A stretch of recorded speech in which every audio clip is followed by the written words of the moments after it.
I'm sorry. I'm so sorry. I've lied to you, chat. I've kept secrets from you, but now I think it's time to come clean. When I was invited to Warhammer World for the Horus Heresy event, it wasn't the only thing I went down for. On the Sunday, I was actually taken to a private island in an undisclosed location. I'm kidding. But I was taken to a secret meeting along with some other content creators to try out something new the Citadel team have been working on. You probably heard of it by now, but it was a whole bunch of new contrast paints, new shades, reformulated shades, and a new primer. At the meeting, we had a presentation about the new colours, along with the new shades and like how the primer works, etc. And then they gave us some models and the new paints to try out. So I did the only thing I know how, and it was to try and paint a Blood Raven with just contrast and shades. The contrast acted like contrast. There's not much else to say other than over a white undercoat rather than Wraithbone or Gracier, it looks much closer to what it looks like in the pot when it dries. The colours are super vibrant, and I feel like these add a lot of options. The real big change I noticed in this year was the shades. They act essentially the same way as contrast do now, but really, really thin. The worst thing you could do before with a shade was to wash all over, as some had odd patchy consistency compared to the old faithful Agrexearth shade and Null Noil. But this Seraphim Sepia acted just like a contrast. It dried level, it settled in the recesses, and on the high points it only left a really, really thin tint, which is just what contrast does, but way thinner. I had a little play with a couple of other models such as this Cruel Boy, and then I had a nosy at the displays they had available. There was a model with every different contrast and shade over a white undercoat, and some cool examples of what the Citadel team have been working on. I remember when the first contrast paints came out, and one GW manager in some random store made a board with all of the contrasts over different undercoats, and that really helped me. So I only have white, but hopefully this helps you.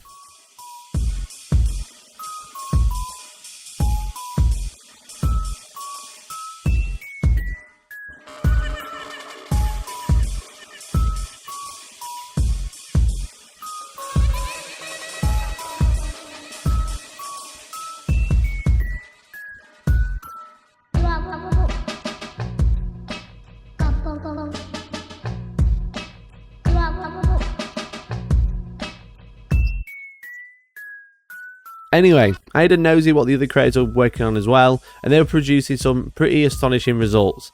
I was just putting contrast on a white model. I wasn't doing anything exciting. I felt a little bit out of my comfort zone, so I was looking forward to trying them at home instead. So, Games Workshop have sent me a full set of the new paints, the new contrasts, the new shades, and the new primer to try out. Now, they haven't wrote this script, but I will say that they have checked this video before it went live. These new paints are pretty vibrant and add a good amount of different hues to work with. With all of these greens and yellows and the grand return of the accursed Cursed City, I thought who better to pick up than Qualthis the Exile, a Wood Elf archer from the box. As I mentioned, I only put these contrasts over an undercoat of White Scars so far, but I found that underpainting some more extreme shadows works much better for contrast paint. I picked this up initially from Dana Howell. She's done loads of videos about underpainting, but even Darren Latham on his Instagram is showing off this method now, which is quite interesting. Starting from a black undercoat, I'm going to use these cheap makeup brushes that were about £3 from a bargain store to create some highlights and shadows. With these brushes, the larger ones are really, really good at dusting models, whereas the smaller ones are a little bit more robust, are perfect for this sort of job, and really cheap, and you don't have to worry about them. Initially going in with a grey, I hit all of the model, and then with a lighter grey and a white, I hit the most interesting points, and like the face, and then like the top part where the highlights would be. We're going to be using the contrast over this, and it's going to act like a glaze, and it'll smooth out the dry brushing and the pre-shading we've created, and it'll boost the effectiveness of one thick coat. You can apply one thick coat! After that, it's doing what we know, banging on contrast where we need it. Contrast, like any other paint, can be mixed to create different hues, and whilst the new range is warp-fueled and wonderful, I wanted a more muted tone for the undergarments, and save the rich and regal look for the overcoat. As you can see, the dry brush underpainting or pre-shading is helping add even more depth to the shadows and builds the contrast paint even more than a flat base coat. It looks more natural than just the zenithial undercoat as well.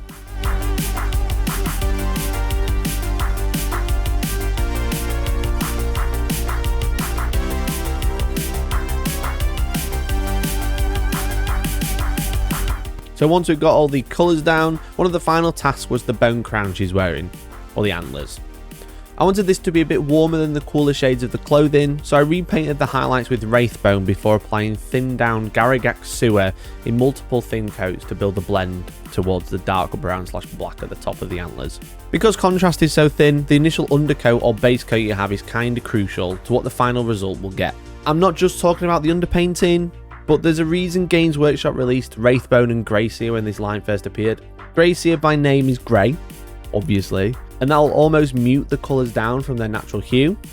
Wraithbone is warm, and it's going to accentuate this. Whereas white is very neutral, so it's going to look more like what's in the pot. That's why they've kind of done it, I guess.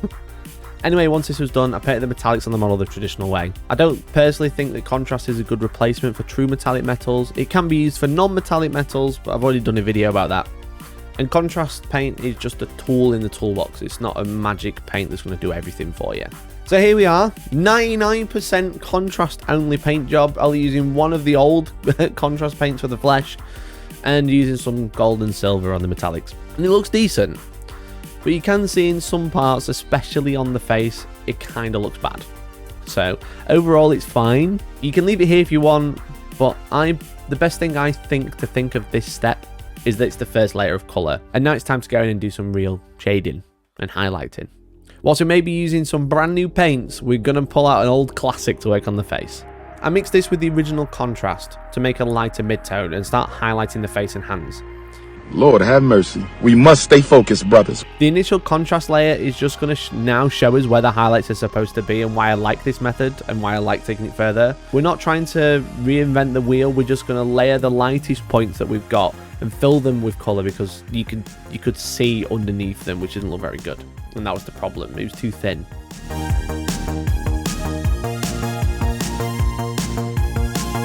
All we're going to do is solidify the colour and then move towards the pure flesh tone and add some thin highlights. And now it doesn't look odd, it looks just natural now. And like you've painted it, not just slapped a wash on it and left it. You can also reintroduce some shading to boost the volume. And this time using Raglan Flesh Shade. Again, this is new and it now feels very similar to a contrast, and it's just really, really thin, which is super handy for glazing straight from the pot. You can really tell the difference by just painting one half of the face with just one coat over the left side compared to the right. It's added a really smooth glaze and really adds some pop, but also some warmth and a little bit more depth, but doesn't flood the detail like it did before. And it's very smooth rather than patchy, which is huge. There's also some new shades that haven't been seen before, such as this one. I'm going to be using it to add volume to the other parts of the model. Even with the contrast over the pre-shade, adding a wash with these shades creates much more depth. And the initial painting just shows where to add depth and where to highlight, as I've already mentioned. We're going to put deeper colour in the shadows and brighter colours on the highlights.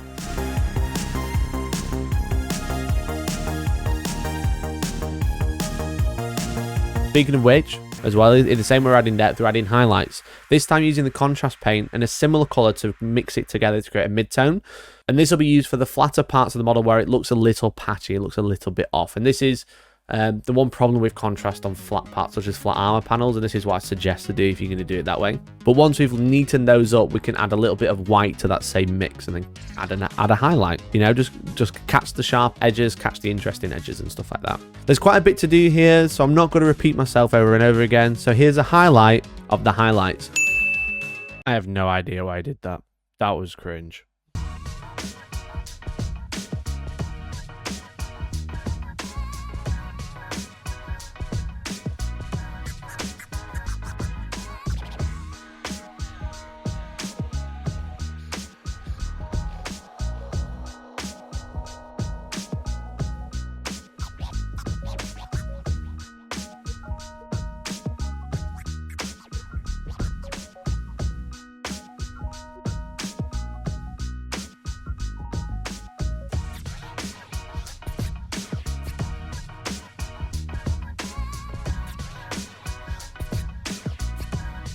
Once we've gone through and added the highlights, we can go back and use the shade paints as a glaze straight from the pot, as I've mentioned.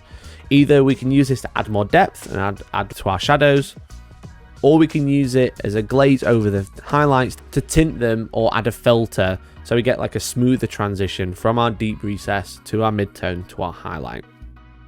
Then it's just a case of dotting the I's, crossing the jewels, and we're ready for our glamour shots. So there you go, there's Qualthis the Exile. I am really happy with this. This was a really fun little project. I think it was a good way to showcase the new contrast and the new shades. Now, honestly, I did only use like a very small palette. I mean, my two go-tos at the minute are Mantis Warrior Green and Garagax Sewer. I think Garagax Sewer is like Agrax Earthshade if you just turned it up to like 50. It's amazing. But what can I say? Like, the new contrasts, they're contrast, but there's just more colours, which is obviously great. It's not quite as a revolutionary, groundbreaking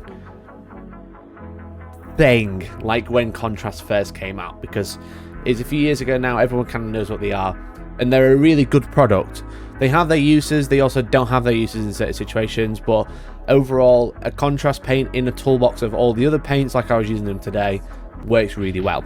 I think the real groundbreaking thing is the shades, and I think that's like the really important one.